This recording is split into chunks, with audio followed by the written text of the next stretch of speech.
Assalamualaikum warahmatullahi wabarakatuh. Perkenalkan, nama saya Feriska Pratiwi. Saya adalah mahasiswa program studi Bahasa Inggris dalam Universitas Duta Bangsa Surakarta. Berikut saya akan menyampaikan jawaban dari soal-soal UTS mata kuliah British dan American Studies. Yang pertama itu mengenai apa sih itu British dan American Studies. Jadi British dan American Studies tersendiri adalah studi interdisipliner yang menggabungkan berbagai bidang aspek seperti aspek sejarah, sastra, politik, bahasa, dan budaya, sehingga kita dapat memahami bagaimana Inggris dan Amerika itu secara menyeluruh.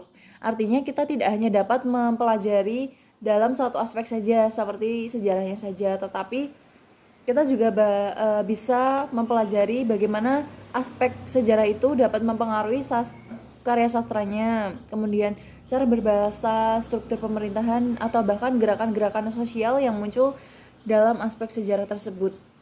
Misalnya kita juga dapat mempelajari isu ras di Amerika. Kita dapat melihat dampaknya dalam kebijakan politik, dalam novel-novel yang ditulis oleh penulis kulit hitam. Atau juga kita dapat mempelajari gerakan sosial seperti Black Lives Matter. Nah, pendekatan-pendekatan seperti ini dapat membuat kita atau masyarakat itu lebih peka terhadap kompleksitas identitas nasional dan perubahan sosial yang mungkin akan berlangsung di masa mendatang begitu. Nah, untuk yang kedua ini mengenai perkembangan bahasa Inggris di Amerika.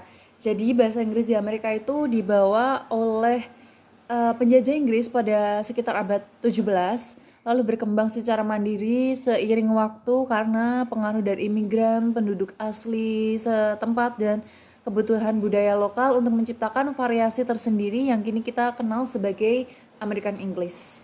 Nah, Noah Webster adalah seorang yang memiliki peran penting dalam membentuk identitas bahasa dengan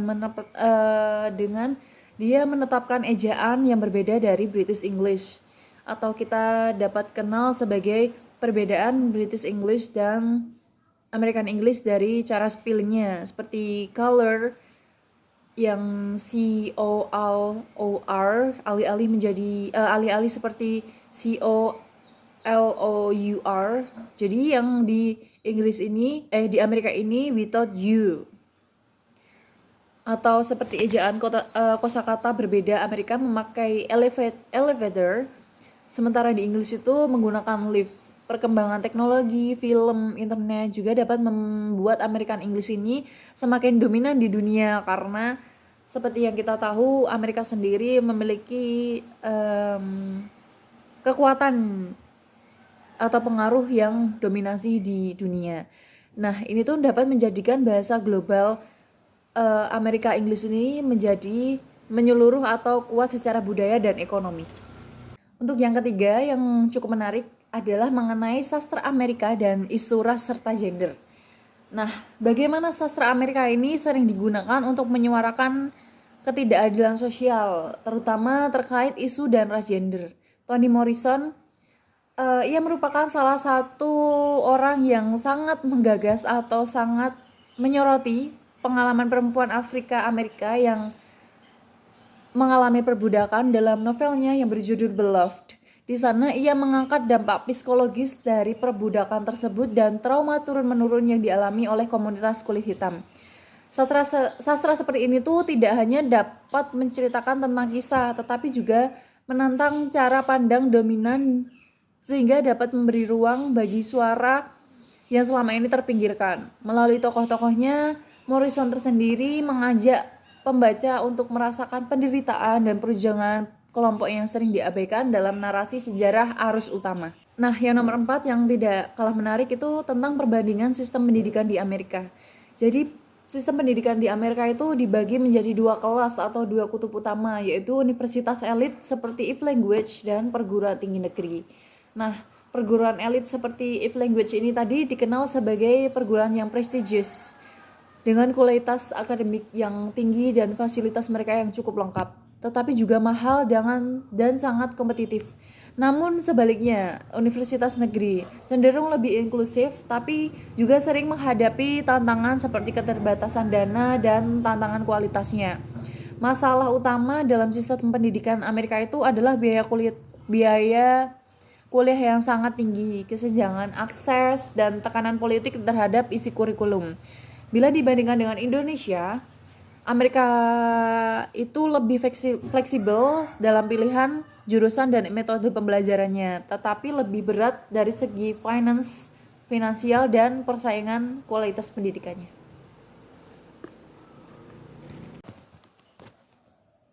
Nah, nomor 5 ini tentang peran media dalam politik Amerika modern. Jadi bagaimana media itu berperan besar dalam membentuk persepsi politik masyarakat di Amerika. Seperti stasiun TV yang berada di Amerika seperti Fox News dan CNN. Nah, Fox News ini sering dikaitkan dengan sudut pandang konservatif, sedangkan CNN itu cenderung menjadi liberal. Perbedaan ini tuh dapat menyebabkan polarisasi di masyarakat karena media itu tidak hanya menyampaikan berita, tapi juga mereka membingkai narasi yang hanya sesuai dengan ideologi mereka. Nah, media ini dapat juga dikatakan memperparah polarisasi ini karena mereka hanya menayangkan algoritma yang sesuai dengan konten atau preferensi penggunanya. Nah, contoh nyatanya yang terjadi pada pemilu 2016 silam, di mana penyebaran berita palsu dan kampanye digital yang sangat terarah berhasil mempengaruhi opini publik. Sehingga media tidak hanya sekedar saluran informasi, tapi juga alat untuk membentuk realitas politik. Jadi itu para elit global atau politician yang berada di Amerika itu juga ikut serta berpolitik dalam atau ikut serta berkampanye dalam berita begitu. Tidak hanya dalam kampanye-kampanye mereka yang dilakukan di lapangan. Nah, last but not least tentang perlawanan atau gerakan sosial di Amerika yang dapat kita kenal sebagai Black Lives Matter.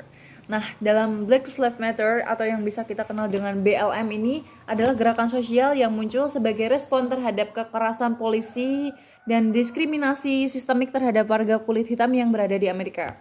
Nah, tujuan diadakan gerakan ini itu adalah untuk menuntut keadilan rasial dan menentang rasisme struktural dan mendorong reformasi dalam sistem hukum dan kepolisian.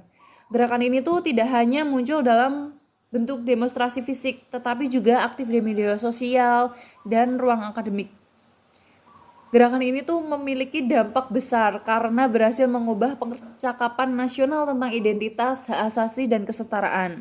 BLM juga menunjukkan bahwa perjuangan hak sipil di Amerika belum selesai dan bahwa identitas nasional Amerika terus dibentuk oleh suara-suara dari kelompok yang sebelumnya dimarginalkan begitu. Jadi mereka sekarang lebih memiliki suara atau tidak dikesampingkan terus-menerus karena mereka mengadakan gerakan-gerakan sosial seperti Black Lives Matter ini.